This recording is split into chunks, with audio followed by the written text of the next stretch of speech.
ئێوە توانن بۆ پڕکردنەوەی مەعاناتی ئێمە بۆ from Kurdistan. So each of these group came from different countries.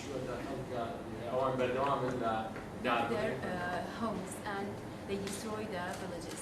Do you know how many? لەجەنگا تەنها مرۆڤەکان نامرن بەڵکوم تەواوی ئەو زیندەوەر و ئاژەڵ و باڵندانشی هەیە ئەوانیش ئەمرن وەکەوەی کە لە مێژووی کوردایەتیە تاوەکو ئەمڕۆ پێشەوەی کە مرۆڤەکان قوربانی بن تەواوی ژینگە قوربانی بووە وەکەوەی کە ئێمە لە هەڵەبجە بینیمان لەلایەن ڕژێمەکەی سەدام حسینەوە کاتێکە کیمیایی کرد بەسەر هەڵەبجە تەنها مرۆڤەکان نەمردن بەڵکوم تەواوی ئەو ئاژەڵ و باڵندە و زیندەوەرانی کە لەناو سروش بوون هەمویان مردن.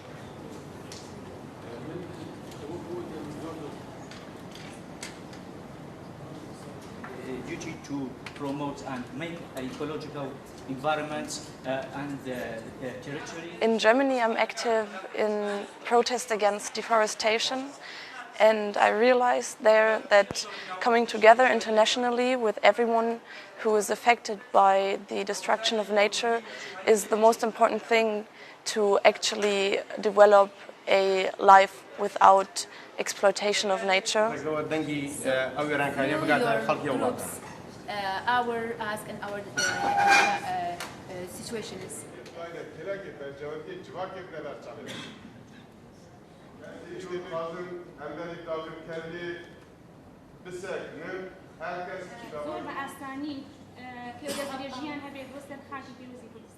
Because of that.